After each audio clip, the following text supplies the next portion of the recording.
It's time for the Hockey Writers Grindline, a weekly show covering everything Detroit Red Wings. Brought to you by our own iconic top line of Wings writers. Sit back and enjoy The Grind. Hello, everybody, and welcome back to another episode of The Grind Line here at the Hockey Writers. I am your host, Matthew Zator, and as always, I'm joined in by my line mates, Devin Little and Evan Sabourin. Devin, welcome back.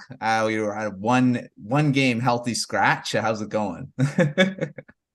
Good. I definitely deserved a benching. It's been a minute, so I've learned my lesson. I'm ready to play hard and get back to that grinding style we're known for. It's good stuff. And Evan, how's it going? Good, man. Good Thanksgiving, and it was a good week for the Red Wings. So all in all.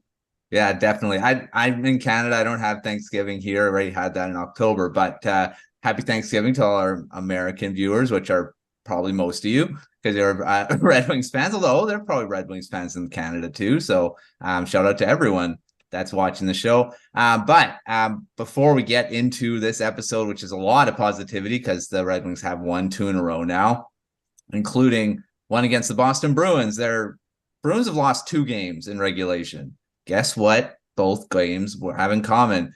Red Wings have beaten them both times in regulation. So they're the only team that have beaten the Bruins in regulation this season. So that's a pretty big accomplishment for a team that's only lost twice in regulation. But before we get to all that, we at the Hockey Writers have recently expanded our offerings with a Substack dedicated to every team.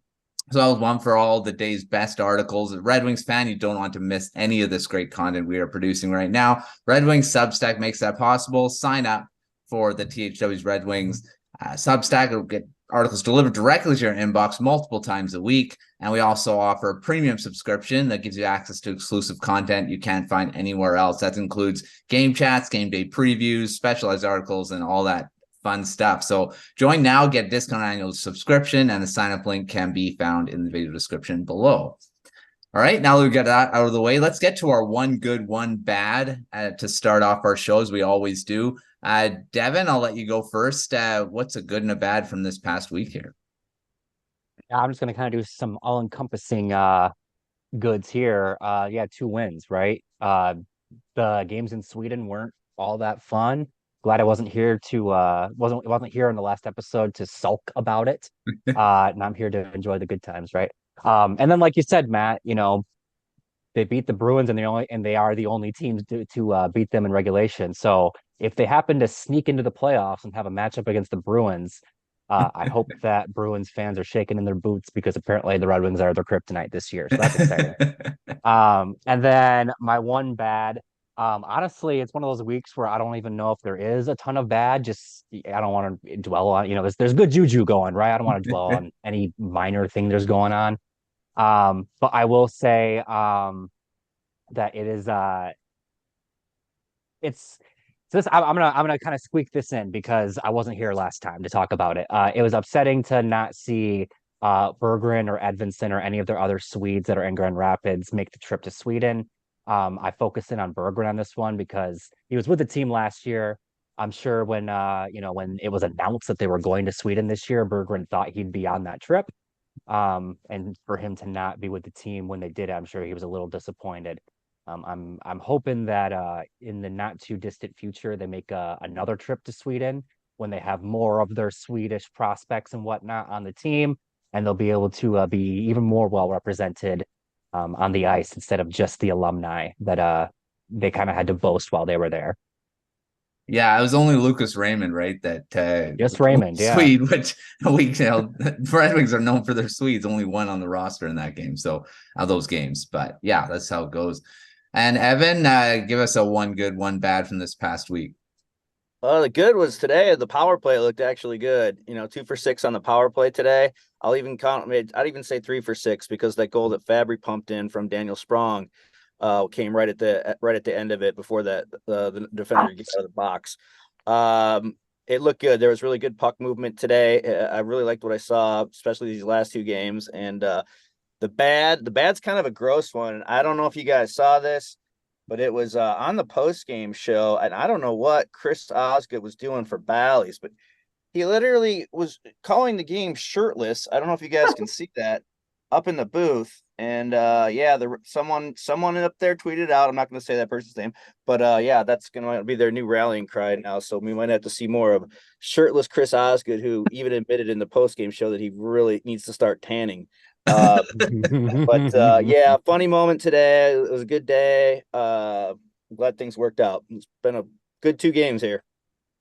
Yeah, I know we talked about at the end of last episode about how they were going to do on this 2 games in this week. And well, looks like really good. So 9 outscored both the Devils and the Boston Bruins combined 9-2. So had the shutout, and Alex Lyon got that shutout, which is pretty great for a guy that we kept saying he's got to start more games. Well, he put on, maybe he should. He's got a shutout under his belt there now. So but yeah, and outscore my good is basically beating the Bruins twice and outscoring them at 10-6. So that's a team that the Bruins are really good defensively this season, and the Red Wings have been able to pump 10 goals by them. So that's pretty good. I mean, like you said, Devin, if they meet them in the playoffs, which is a possibility, right? If the Red Wings are towards where we're thinking around that wild card, and the Bruins are going to be right at the top, they may be a first round opponent. So it's good to have that history in the regular season so far. Already 2 wins, and pretty significant since the Bruins haven't lost in regulation other to the Red Wings, because they've been really dominant this season. So surprisingly, we keep saying the Bruins are going to fall off one day here, but it doesn't seem like it's going to be this season. We'll see if it's going to be next season. I don't know. It seems like they just keep figuring it out.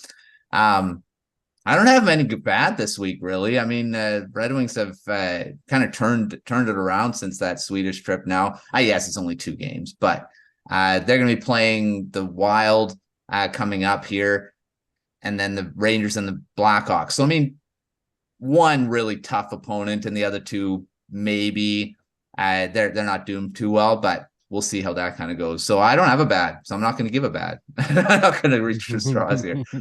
All right. Well, let's get into our more positivity and talk about Lucas Raymond. Man, he's not just on a bit of a hot streak. He's on a crazy hot streak. He's got, he broke his goal.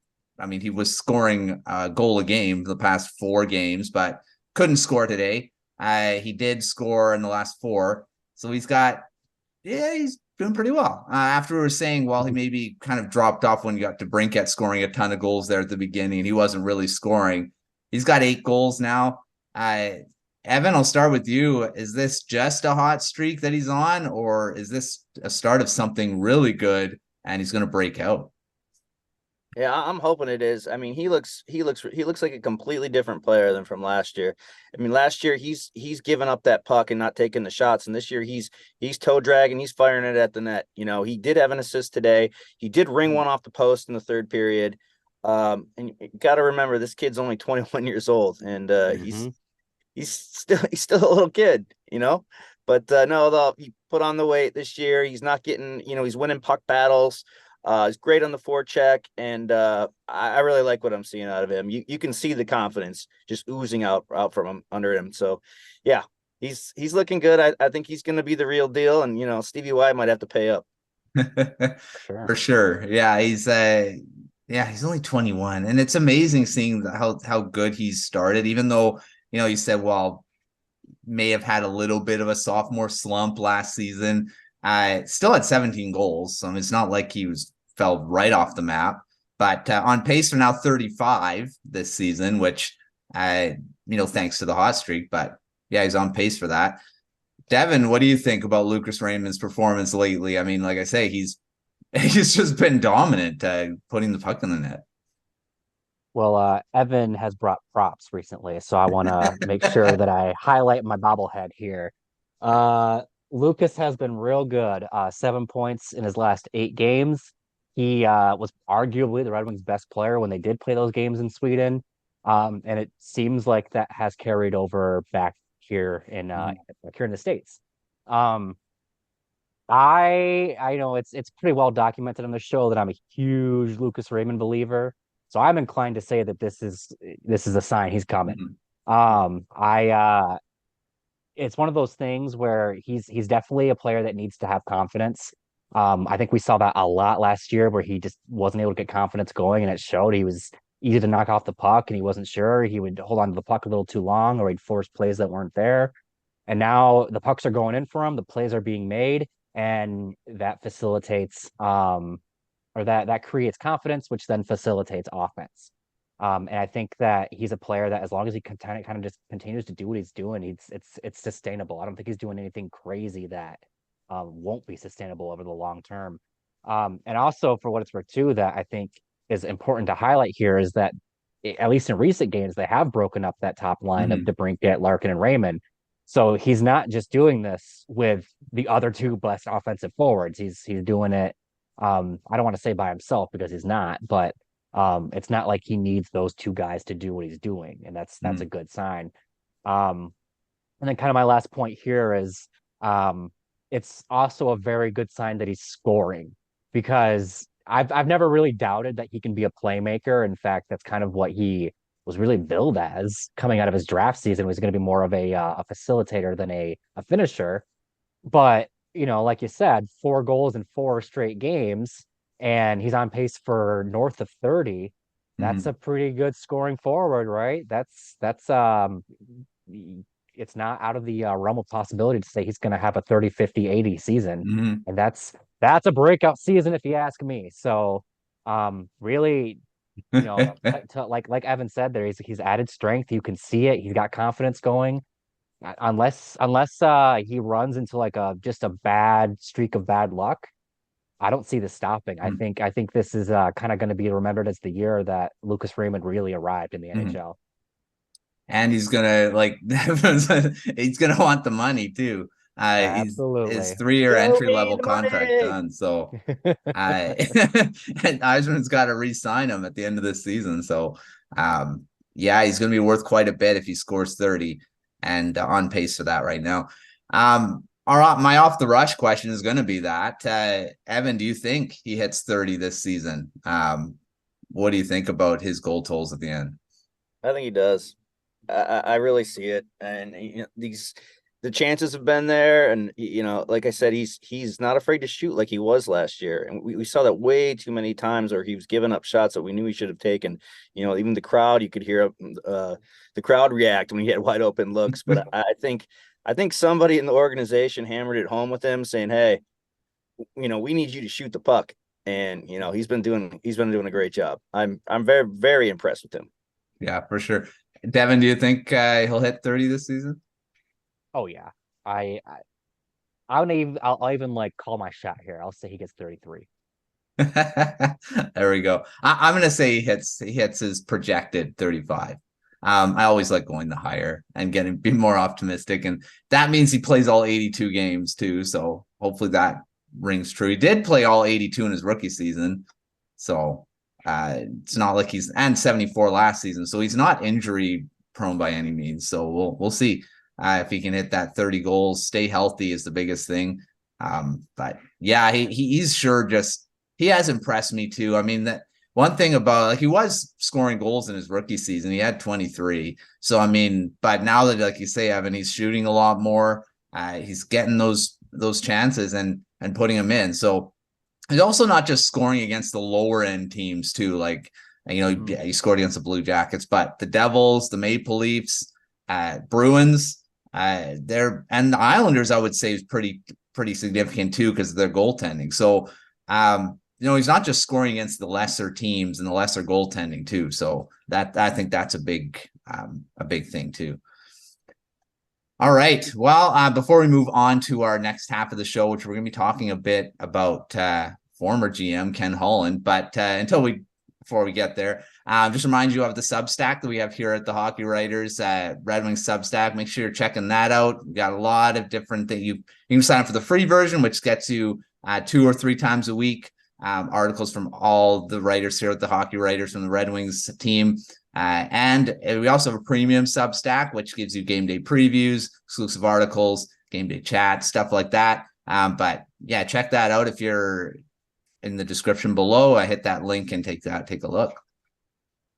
All right. Well, let's move on to our next half and talking about Ken Holland. and the Edmonton Oilers. I mean, the Oilers, yes, they did win today, but they have not done that well this season. They're in the basement of the Western Conference. It's going to be a matter of time before they start looking to move guys and stuff like that. So question is, I'll start with you, Devin. Should Yzerman look to the Edmonton Oilers to make a deal with his former mentor? Because, I mean, like I say, the Oilers may be making some moves if they don't turn it around here. I definitely think it's a situation worth checking in on, right? Seeing what Kenny's thinking, because, you know, they're kind of in a they're in a different space than the Red Wings are. The Red Wings are hoping that they get to the playoffs, and if they're in a good position, they might add. They also might not. It's kind of, it's in the air still. Whereas the Oilers are very much expected to be contending for the Stanley Cup this year, and where they are right now is not that. So you have to think that they're going to be trying to look to add and try to fix whatever's going on over there. Maybe they need to actually call a plumber and try to see what's in the water, because something's off there. But no, I definitely think it's worth checking in on, seeing, they have 3 goalies. Is one of their goalies, can you get a good offer for one of them? Is there interest in one of them?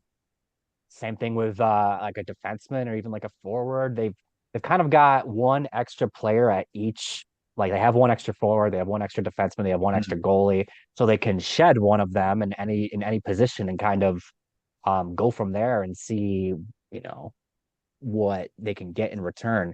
I imagine that the Red Wings wouldn't be the only team trying to do this, so it's not exactly a slam dunk, but for a team that's desperate to be in the contending conversation, like the Edmonton Oilers, and considering they're not, you got to think that they're like I said, they're a little desperate to make something happen and to turn things around. So if you can capitalize on a team that is feeling the pressure of unmet expectations, you should pounce on that and see if you can't get them to overpay to try to fix their problems, if you can convince them that that's what you're selling them.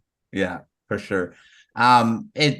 It's interesting. We were talking in the last episode of should the Red Wings make any moves, and it's hard because some of these guys are maybe not wanted around the league, but it'll be interesting to see if they do target that, because depending on where the Oilers are, I mean, there could be a point where the Oilers are like, well, we're out of it, let's start selling off. Or like you said, they could be buying to try to turn things around, but they're also a team that's really difficult to make moves because they're right up against the cap, and some players that they don't, other teams may not want either. So like Jack Campbell, they're not moving him. So yeah, it's going to be interesting to see what happens. Evan, what do you think about it? Should they try to make a deal with Ken Holland, or kind of avoid the Oilers? I don't know. I was looking at their roster today, and we'd have to gut our roster for a Draisaitl or McDavid, and I don't think they're going anywhere. They traded Wayne Gretzky a long time ago, and I think it would be more hell on earth in Edmonton if McDavid went. I think they're gonna keep going this path. I mean, I don't understand how they're struggling so bad, because they didn't have a lot of turnover on that team. Obviously, something's wrong with McDavid. He hasn't been played up to the levels far. He did have a great game today with 4 assists. I just don't know what we could get from them. I wish back in was it 2017 or 18? We had drafted Evan Bouchard instead of Zadina. That would have been great. But we misfired on that one, Kenny. But yeah, I don't know. I mean, if it's Zach Hyman and Nugent Hopkins, they're in the wrong age for where our rebuild is headed at this point. No one's taking a Vander Kane, and we've had enough of that. I just don't know yet. I think the Oilers might wait it out a little longer, but I'm not going to put any bad moves by Kenny Holland, because he made some bad decisions before he left this team, and got us into some trouble with some of the big contracts that he handed out. When you think about Abdelkader and Cleary and Eriksson and all that. But yeah, I don't know. It's a possibility. I think they're going to give it a little more time, especially coming off that big win today. See what's going on if they can gel. So yeah, up in the air. It's something to definitely take a look at either way. I mean, the Oilers, if they do turn it around or make moves to try to turn it around, that's something to look at. or even if they are selling off, I mean, and where the Red Wings are at that point too. I mean, what are they doing?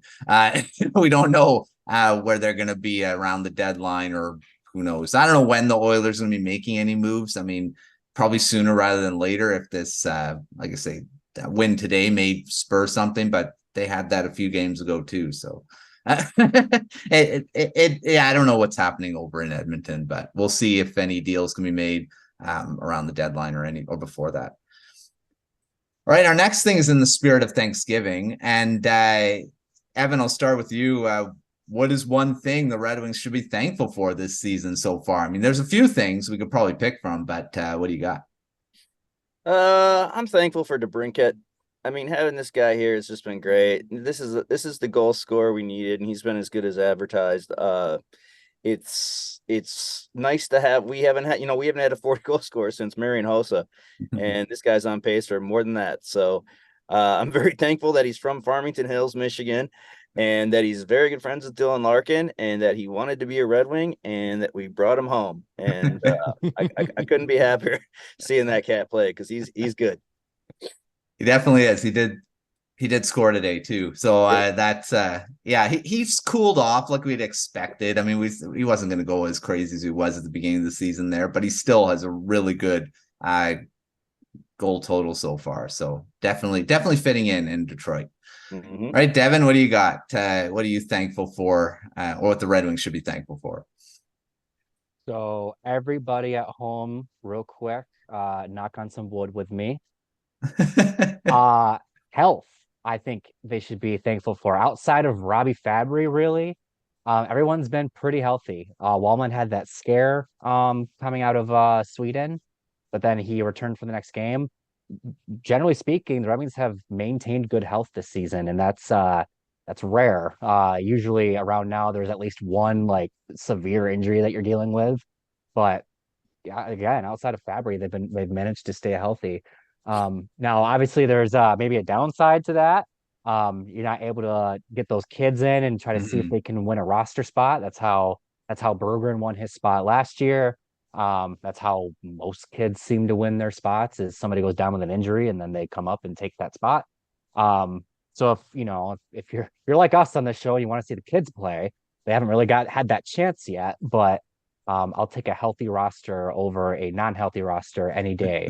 Now obviously I probably just jinxed it. I'm sorry. But yeah, I think they definitely should be thankful for not any debilitating injuries thus far.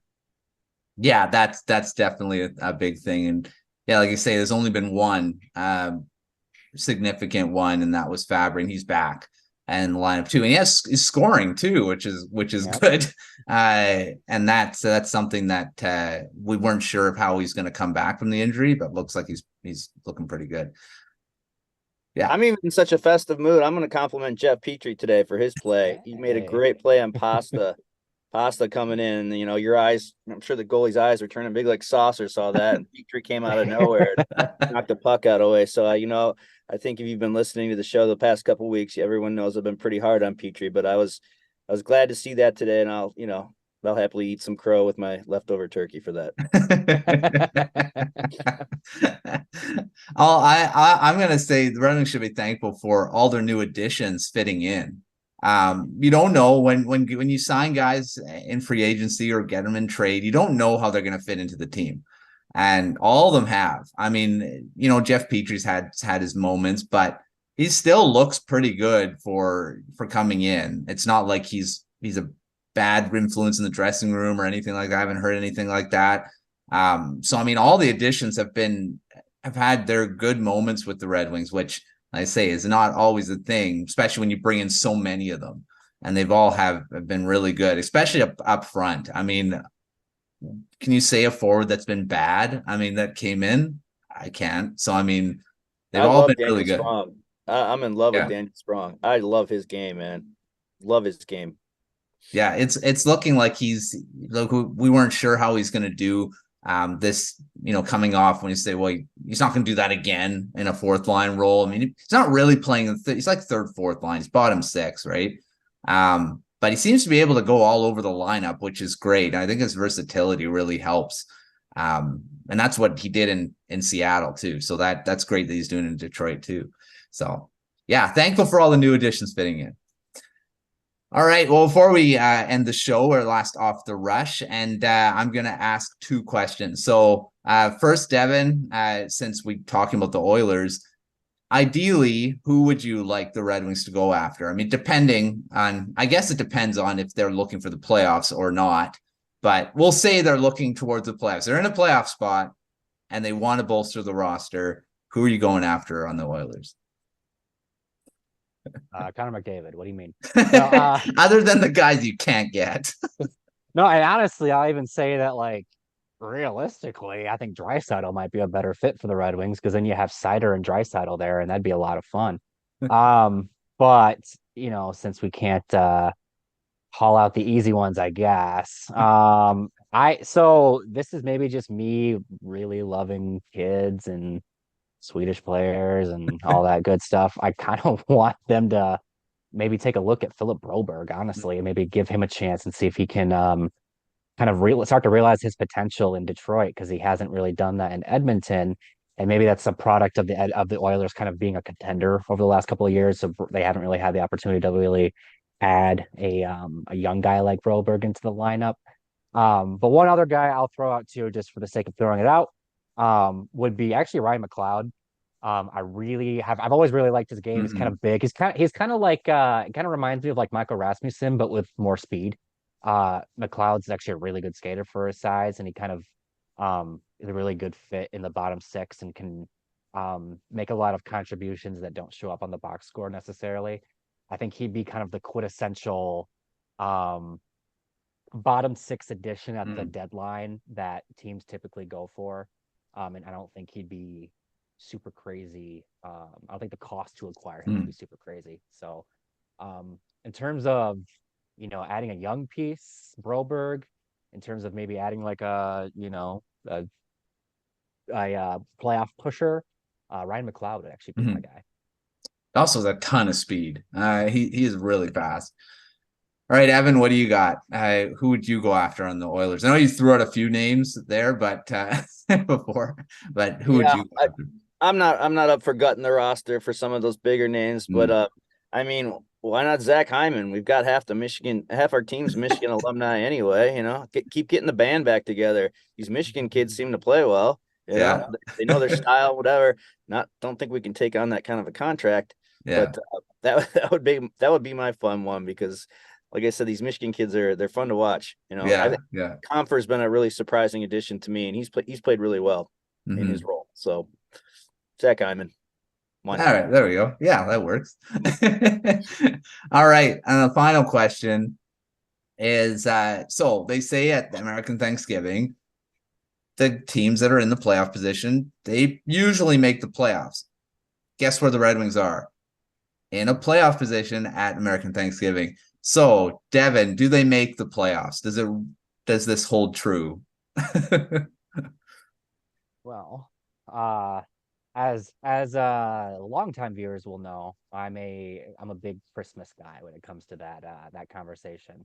I think I don't think they do. I think that there's still, it just kind of comes back to the Atlantic Division. I still think it's a very stacked division, and a lot would have to go right for the Red Wings to squeak in. Now, I feel more confident about them being in a playoff position at Thanksgiving this year than I did last year. Yeah. But I think that just that says it right there, right? They were in a playoff spot last year at Thanksgiving, and by the time Christmas rolled around, they weren't anymore, and they finished outside of it. So, yeah. Let's ask this question again in a month, and we'll see where we're at.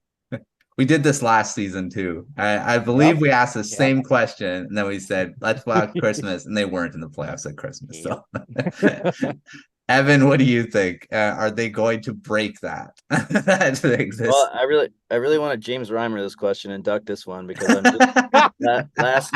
last week I was, miserable and I don't know way, but then this week they come back and beat the Devils and the Bruins, and it's up and down. It continues to go. If they can find their consistency, and and stay healthy, even though Devin just jinxed them for that.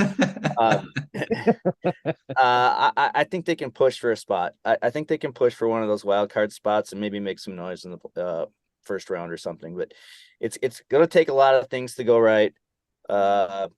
Again, injuries, more consistent play, but it's like I said, man, up, down, and it's looking a little better these last 2 games. So I'm going to be the more optimistic today, and I'm going to say they can squeeze in that last playoff spot. All right. I'm going to say they are going to make it into the last playoff spot. Right now, they are tied with the Tampa Bay Lightning, top that wild card race with 23 points. I'm assuming that's updated. Sometimes NHL.com does not update the standings right away, but I'm pretty sure this is up to date. They are tied with the Lightning for that. Yes, they also have a game in hand on the Lightning too. And Philadelphia 2 points back. So, I mean, yes, very early. The Montreal Canadiens are 3 points back too. So it's kind of weird some of these teams being in the vicinity of the playoffs. But yeah, and they would be playing the Bruins to start. No, wait, never mind. I'm thinking the wild card, the first one, that'd be the Rangers. They'd be playing first. So no, they are. I forget the last wild card spot plays the top. So they wouldn't be, but they would be in that realm of potentially playing them. But yeah, I'm going to say they are. I'm going to be optimistic and say the Red Wings make the playoffs in that final wild card. So we'll see where they are at Christmas. We'll ask the question again. But very good showing right now. And I like the goal differential, plus 11, which I don't think they were there last season at this point. Have to look back at that. But I don't think they were in the positives in the goal differential, which is great to see. All right. Well, there's another episode of The Grind Line. Thanks, Evan. Thanks, Devin. I just realized your names are pretty similar to it. Evan and Devin. Evan and Devin. Sorry, Matt. You're going to have to change your name to Kevin now. Yeah. I don't make the rules. And we'll see where the Red Wings are at this time next week. But make sure checking out the Substack. Got a lot of features there. You can get the articles or a newsletter 2-3 times a week. I also can sign up for the premium Substack. Lots of stuff there. The game day chats, game day preview, exclusive articles, lots of fun stuff there. And make sure you're following us on Twitter at THW Grindline. Check out all the articles at thehockeywriters.com. Got lots of great stuff coming out, and hopefully more positive stuff as well as we get into the next week. But until next time, we'll see you in another episode of The Grindline. Go shirtless Ozzy!